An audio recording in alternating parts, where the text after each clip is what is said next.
veremos el tema de la distribución muestral de la diferencia de medias. Es muy importante entender primero, como pequeña introducción, a qué se debe o cuál es su importancia. Primero es importante para analizar datos. Este concepto nos ayuda a comparar dos grupos usando solo parte de la información, es decir, muestras en lugar de toda la población.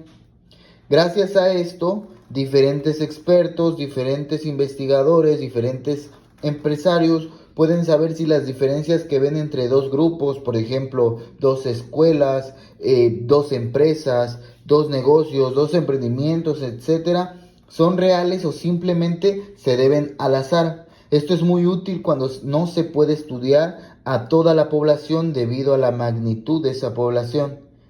En resumen y como pequeña conclusión, esta distribución nos va a permitir decidir con ayuda de herramientas y pruebas estadísticas, en este caso fórmulas que más adelante veremos, si una diferencia entre dos medias es significativa o no. Usarla bien es clave para sacar conclusiones correctas y evitar errores en el análisis de datos. Para continuar, ahora supongamos que tenemos dos poblaciones distintas, cada una de ellas con medias, las cuales se representarán de la siguiente manera, como pondré aquí en pantalla. Y desviaciones estándar, que de la misma forma se representarán de esta manera, respectivamente. De la primera población extraemos una muestra de tamaño, N1, y calculamos la media muestral, X1. De la segunda población tomamos una muestra de tamaño, en este caso ya sería N2, y también calculamos la media muestral, que sería X2. Al conjunto de todas esas diferencias entre medias le llamaremos distribución muestral de la diferencia de medias, donde el estadístico es el siguiente. Este primero, X1 menos X2, es la distribución muestral de la diferencia de medias. Y este de aquí abajo, como podemos ver, es la M1 menos M2, es la diferencia de medias de la población. Para calcular la probabilidad del comportamiento de la proporción en la muestra, utilizaremos las siguientes fórmulas para estandarizar, es decir, para poder recabar todos estos datos. Listo, como podemos ver, estos dos datos los pasamos a esta fórmula, que es la fórmula para poder sacar la distribución muestral de la diferencia de las medias. Como podemos ver, aquí tenemos primero los primeros datos, que recordemos que esto es sacar la distribución muestral de la diferencia de medias. Y aquí en este lado tenemos la diferencia de las medias de toda la población. Como dijimos en un inicio, esto ayuda para poder simplificar los datos cuando es una población grande. De igual manera, aquí abajo tenemos esta fórmula, que es esto dividido por la desviación estándar. Por lo tanto, aquí tenemos que añadir otra fórmula más, que es esta. Esta es para poder sacar el resultado de esa desviación estándar para poder elaborar esta fórmula. Así que vamos a pasar a un ejemplo para poder irlo entendiendo. El ejemplo es este que vemos en pantalla y dice: la empresa A vende mensualmente insumos de oficina por un valor medio de 1,500 pesos y una desviación típica de 200 pesos. Mientras que las ventas de otra empresa B, tienen un valor medio de 1,200 pesos con una desviación típica de 110 pesos. Si se toman al azar 120 ventas mensuales de cada empresa, ¿cuál es la probabilidad de que las ventas que proceden de la empresa A tengan un valor medio que sea menos de 250 más que de la empresa B, perdón? Listo, una vez desarrollado el ejercicio, vamos a reflejar los datos de manera más clara y resumida. En la empresa A será la población 1, la cual tiene una diferencia de medias de población de 1,500 y una desviación estándar de 200. De igual manera tenemos a la empresa B, que sería la población 2, la cual tiene una diferencia de medias de 1200 y una desviación estándar de 110. Como podemos ver aquí, la media de datos se está tomando la misma, que serían 120. ¿Por qué? Porque dice si se toman al hacer 120 ventas mensuales de cada empresa. Entonces la muestra de ambas serían 120. Como primer paso es necesario tener aquí sacar la fórmula de la desviación estándar, la cual recordemos que la fórmula es esta. Ahora solamente falta convertir todos estos datos con los datos que tenemos aquí, que quedaría de la siguiente manera. Una vez cambiados los datos, podemos ver aquí que queda de la siguiente manera. Si podemos observar, son los 200 de la desviación estándar de la población 1 y los 110 de la desviación estándar de la población 2. ¿Entre qué? Entre el número de la muestra que se está presentando, el cual, una vez haciendo toda esta fórmula, el resultado sería 20.83. Entonces tenemos como dato que la desviación estándar que tenemos es de 20.83. Ahora vamos a pasar a la fórmula Z, recordando cuál es la fórmula, que la pondré de este lado, y vamos a arrojar lo mismo, los datos convertidos ya con los datos tenidos en el ejercicio.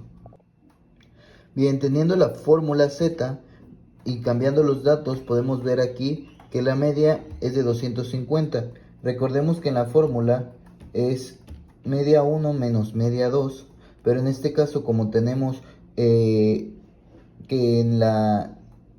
tengan un valor medio que sea al menos de 250 más que la empresa B, en este caso la media se queda en 250, menos 1500 menos 1200, que es la diferencia de medias dentro del ejercicio entre la desviación estándar, que ya la tenemos, que es 20.83, el cual nos queda con el resultado de menos 2.40.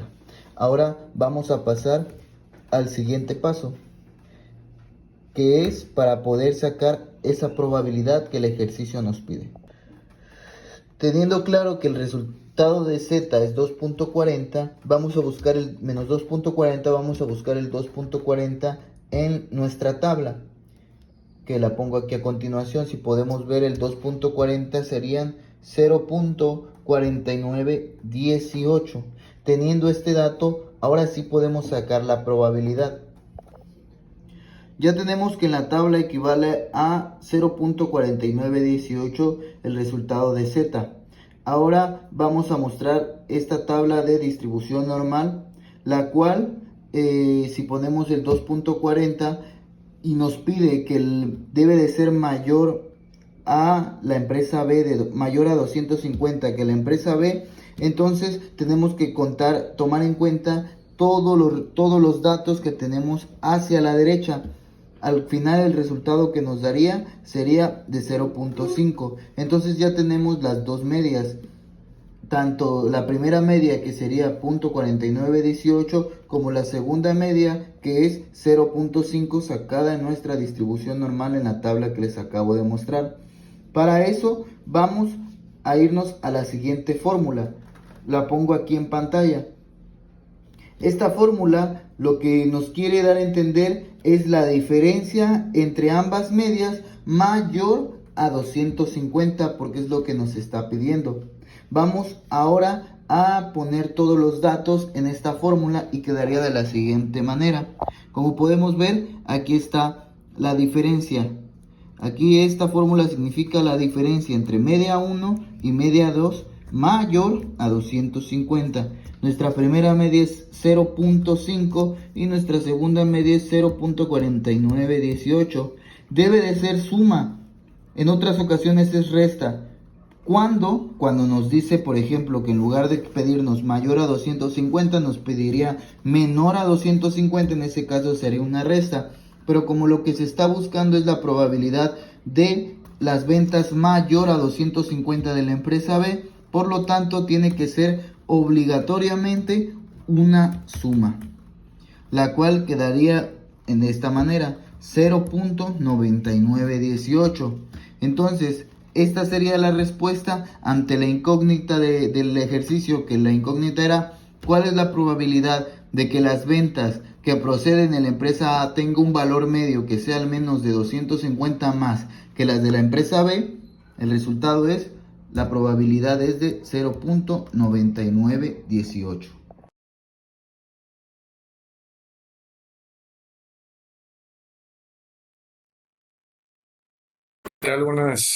¿Qué tal? Buenas noches. Mi nombre es Ángel Albornoz. Me tocó hablar sobre el teorema del límite central. En este momento les explicaré cómo está el tema. Empezamos con el teorema del límite central, que es un teorema fundamental de probabilidad y estadística. El teorema describe la distribución de la media de una muestra aleatoria proveniente de una población con varianza finita.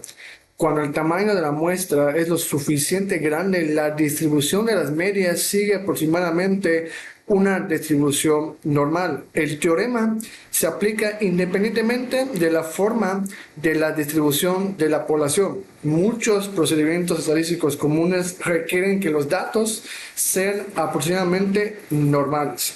El teorema del límite central le permite aplicar estos procedimientos útiles a poblaciones que son considerablemente no normales.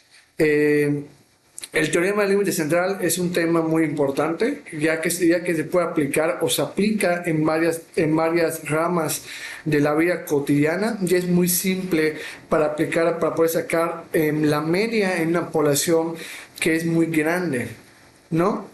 Algo que tenemos que tener en cuenta, que la fórmula principal del teorema central del límite es la que está acá en ese momento, que se muestra acá. Y acá al lado les muestro lo que viene siendo la nomenclatura. La X mayúscula es la distribución muestral de la media. La N mayúscula es la distribución normal. La U es la media de la población. La O es la distribución típica de la población. Y la N minúscula, el tamaño de la muestra. Ahora ven, hay algo muy importante y hay cosas que hay que aplicar y tener en cuenta antes de poder aplicar el teorema de central límite. Las condiciones muy importantes que debemos tener son tres, y son tres muy importantes, como la primera, que es tamaño de la muestra suficiente grande. Algo que hay que tener en cuenta, que el teorema central límite funciona de esa manera, que mientras más grande es la muestra, es más fácil que sea una muestra normal. ¿A qué le voy con eso? Que si tenemos una tabla o tenemos un esquema de barras, normal se refiere a que estén todos unidas uniformemente, y es algo muy importante que hay que tener en cuenta. Por segundo, las muestras independientes e idénticamente distribuidas. Las muestras que tomemos tienen que ser independientes e idénticamente distribuidas. Esto significa que cada muestra que se elija al azar procede de la misma población. Si no es así, los resultados no pueden ser fiables. Otro punto es la varianza poblacional finita. La población que mostremos debe tener una varianza finita. Si los datos proceden de la distribución con varianza infinita, como la distribución de Cauchy, la CLT no se aplicará en ellos. Por otro lado, las características que tiene el teorema central del límite son tres puntos muy importantes que pude identificar, que son: uno, es independientemente de la distribución de la población, el teorema garantiza que las medias muestrales tendrán una distribución normal. Ahora bien, la media de esa distribución de medias muestrales coincide con la media de la población, lo que significa que se centra en el valor del interés. Y otro punto muy importante es que la varianza de esta distribución de medias muestrales está relacionada con la varianza de la población mediante la expresión O al cuadrado entre la n. Por otro lado, algo que podemos tener en cuenta, que la utilidad y la aplicación que tenemos del teorema central, como les comentaba desde un principio, es muy importante, ya que se aplica en muchos lugares, en muchas cosas que se puede aplicar el teorema de límite central, y es muy valioso. Es por eso que el analizar grandes conjuntos de datos, ya que permite asumir que la distribución muestral de la media se aproximará a una distribución normal en la mayoría de los casos, facilitando el análisis estadístico y las diferencias. Una utilidad o una aplicación en la que podemos poner puede ser para determinar la probabilidad de que la media de una muestra específica se encuentre en un rango determinado. También puede servir para calcular la probabilidad de que la suma de los elementos de una muestra esté a priori en un intervalo específico. Otro puede ser que estima la media de la población a partir de una muestra representativa. También genera distribuciones muestrales para inferir características de una población desconocida. Y también se puede utilizar para tomar decisiones basadas en inferencias estadísticas.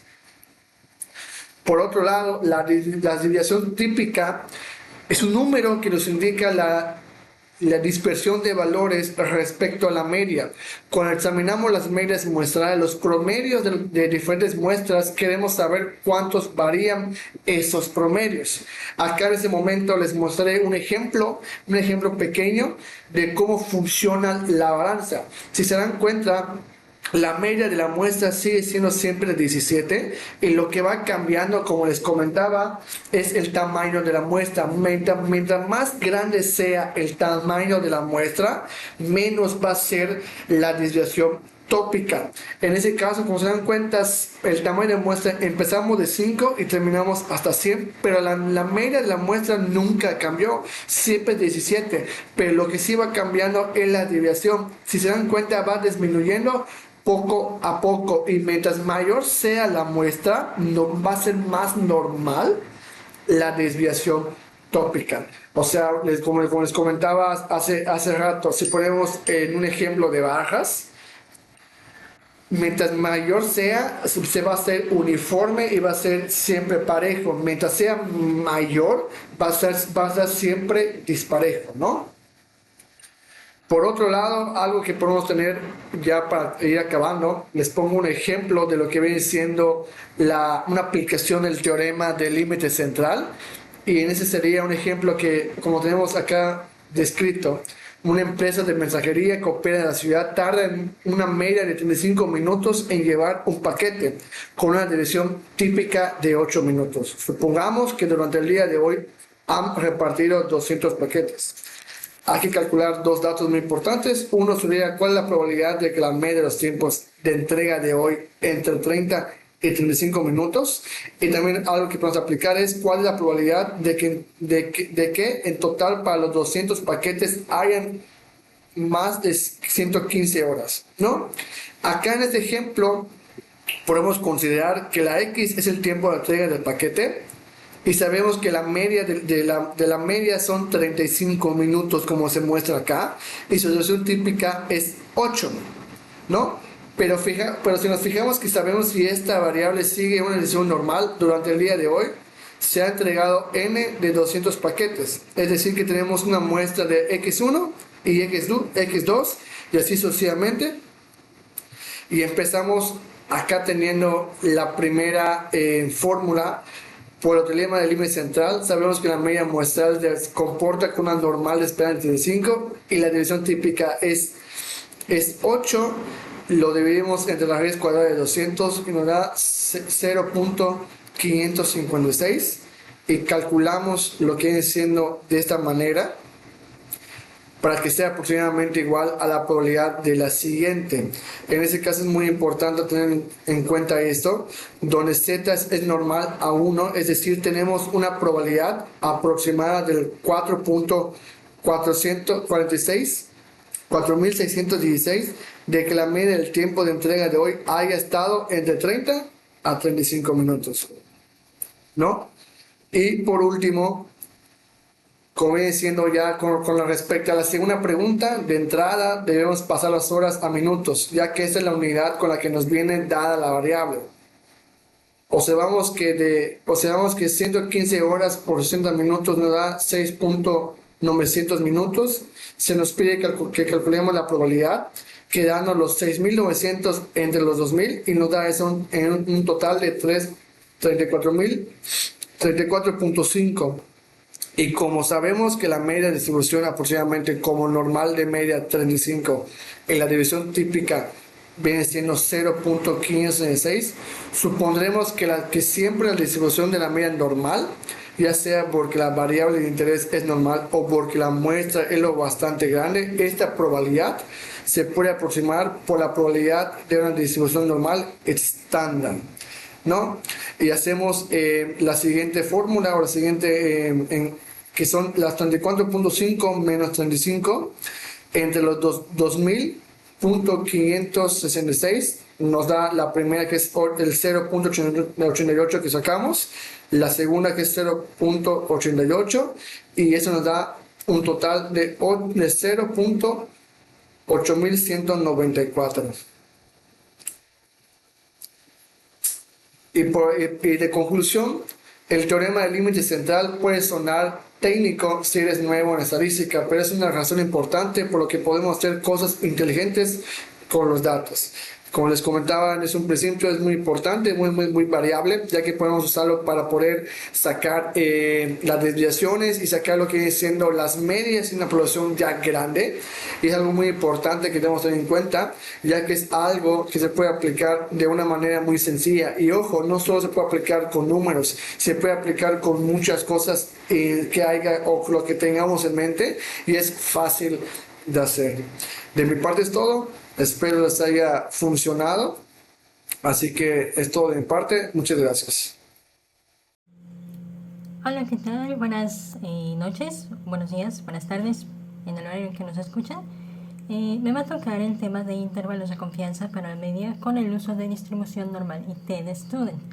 Ese tema es un poco complejo, espero explicarlo de la mejor manera posible y entendible. En este caso, pues hoy vamos a hablar sobre los intervalos de confianza, que son una herramienta estadística que nos ayuda a estimar un rango de valores en el cual creemos que se encuentra el valor real de una población basado en una muestra. El intervalo de confianza nos dice qué tan preciso es nuestro estimado. En este caso nos enfocaremos en el intervalo de confianza para la media usando la distribución normal estándar. ¿Por qué usamos la distribución normal Z? Usamos la distribución normal estándar cuando tenemos una muestra grande, un número mayor a 30, o cuando conocemos la desviación estándar de la población. La distribución normal nos ayuda a estimar con certeza en qué rango está la media poblacional.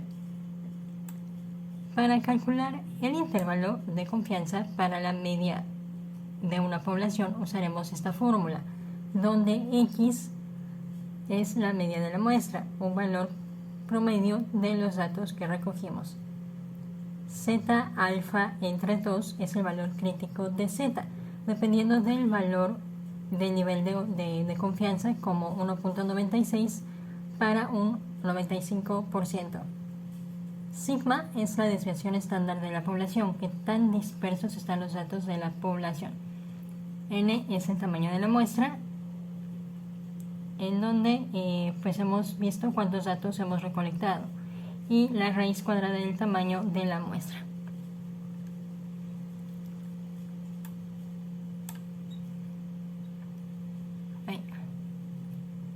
¿Cómo vamos a calcular el valor crítico de Z? El valor crítico se obtiene según el nivel de confianza que tengamos. Por ejemplo, para un intervalo de confianza de 95, el valor Z es 1.96. Para un intervalo de confianza de 99, el valor Z es 2.58. Ahora bien, ¿de dónde salieron estos números? Porque, bueno, con esto, con una confianza del 95% tienes que alfa equivale a 0.95. Eso significa que es el valor que nos falta para que podamos alcanzar el 100%. Y alfa entre 2 nos da 0.25 de cada lado. En este caso no lo puse acá, pero significa que estamos viendo una curvatura donde la media pues se encuentra dividiendo tanto lo que es un lado o el otro. Entonces es ahí donde nosotros definimos lo que es el cálculo de la media. Así que el área acumulado hasta la z es 1 menos 0.25, que es el cálculo que nos da acá esta formulita, y nos da 0.975. Por eso es que le pones pues esto a la fórmula.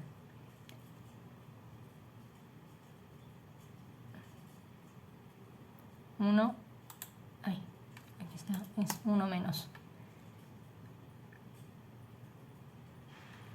En Excel lo vamos a calcular con la siguiente fórmula. Dependiendo de lo que es el tipo de versión de Excel que se tenga, puede variar lo que es la fórmula. Si tendríamos que ver si está en inglés, si está en español o si es un Excel más antiguo, por allá del 2007, antes del 2015 más o menos. Estos valores provienen de la tabla de la distribución normal estándar. El valor 1.96 corresponde a la cola superior del 2.5% de la distribución, que nos da el 95% central. ¿Dónde vamos a encontrar esta formulita? La tenemos por acá.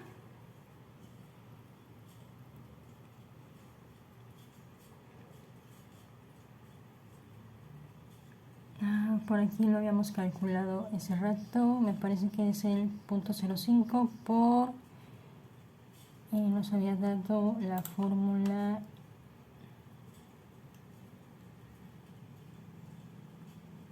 2.5, aquí está.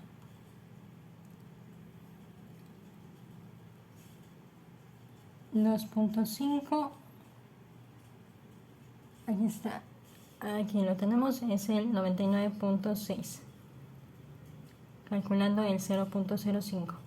Este es el porcentaje de confianza que tenemos, donde obtuvimos estos datos y donde acabamos de calcular esta formulita.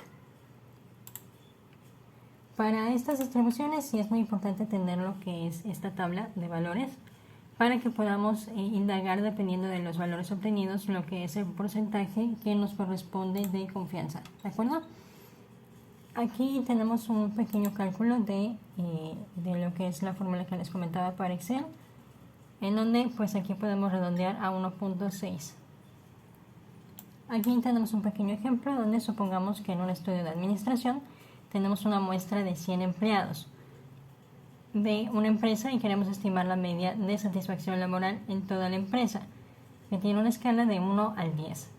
Tenemos que lo que es la media de la muestra es 7, la desviación de la población es 1.2, el tamaño de la muestra son 100 personas y queremos el intervalo de confianza del 95%.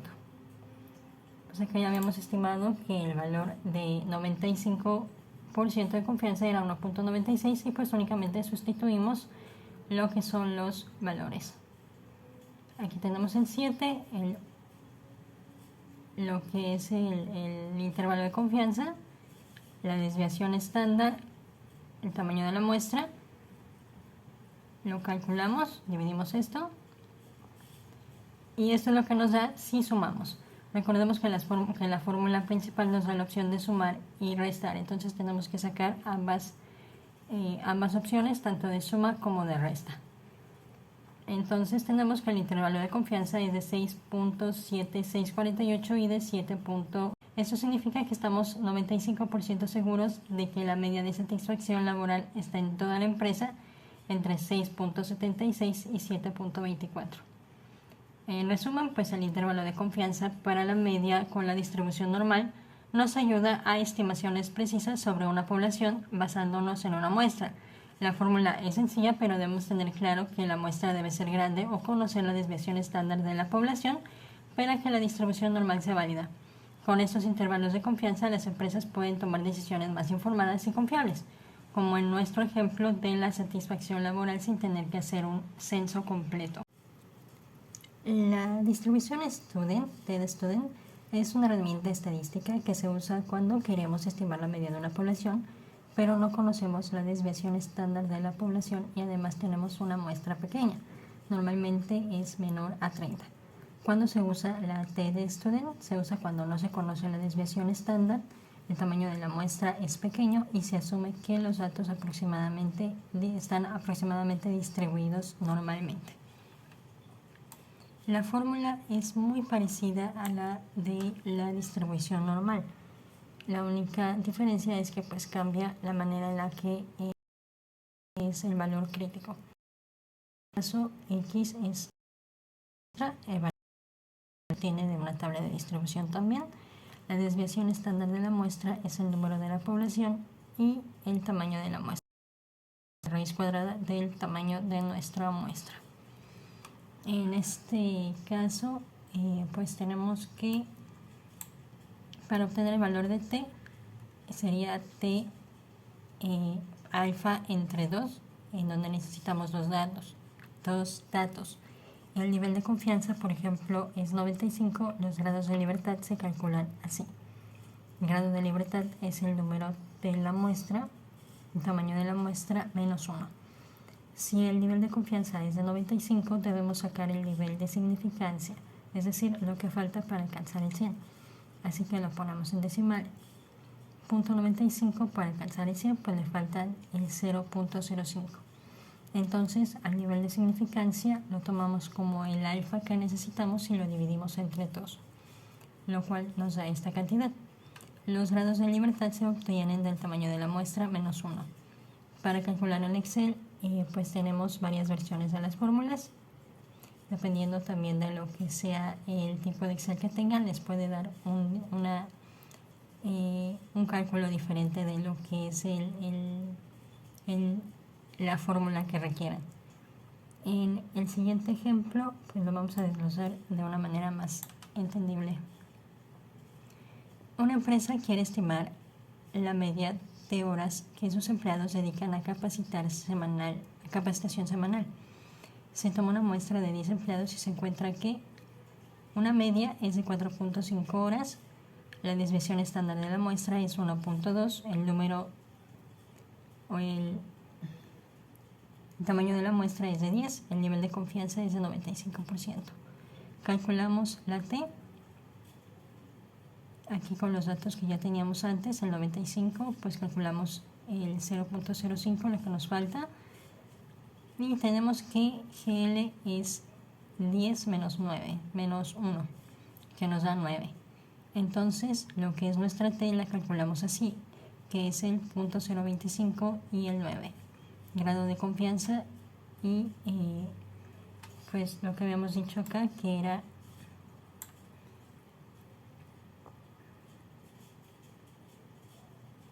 parte del nivel de confianza. Entonces, con estos datos que tenemos aquí, son como unas coordenadas, los buscamos en la tabla Student, que es 0.25, 0.025 y 9, que lo tenemos por acá. Hay grados de libertad y el nivel de confianza que nos da 2.2622. Entonces, ya con estos datos usamos lo que es nuestra fórmula y sustituimos los valores.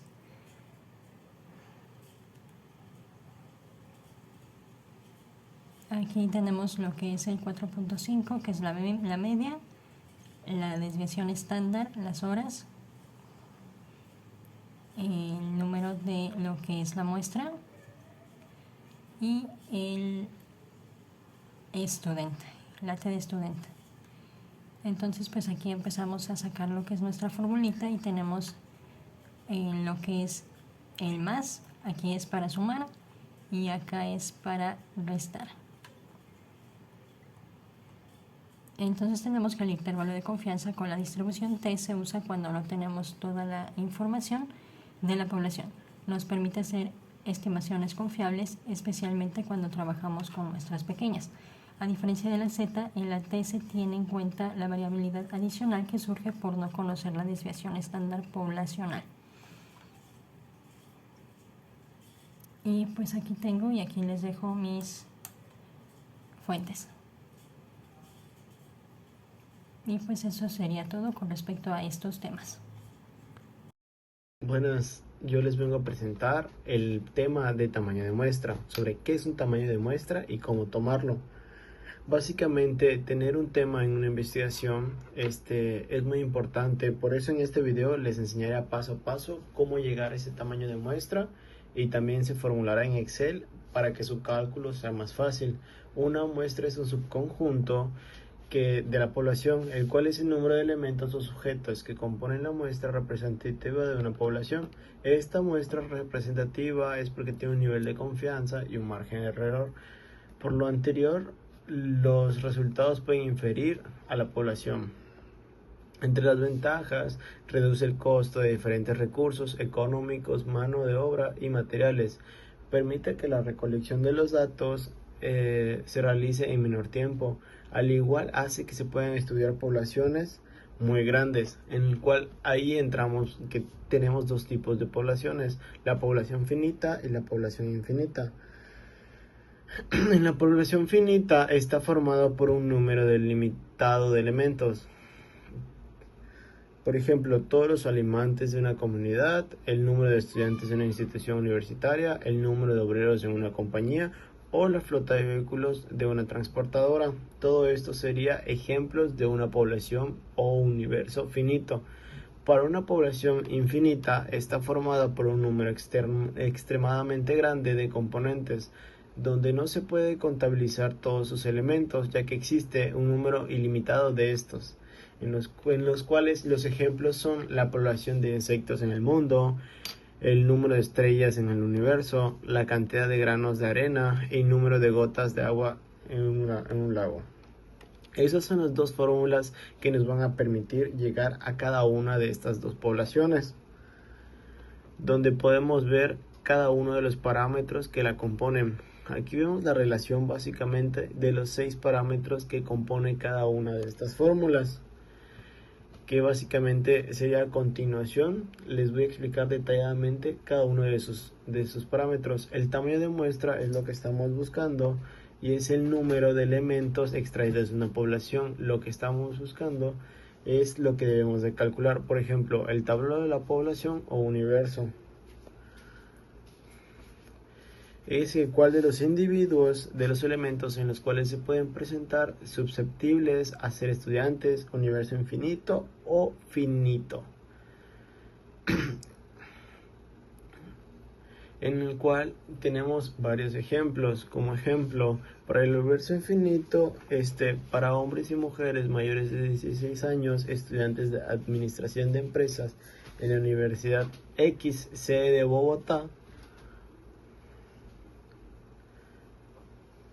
vemos que esto sería una población finita, mientras que una población infinita serían hombres y mujeres consumidores de agua en botella.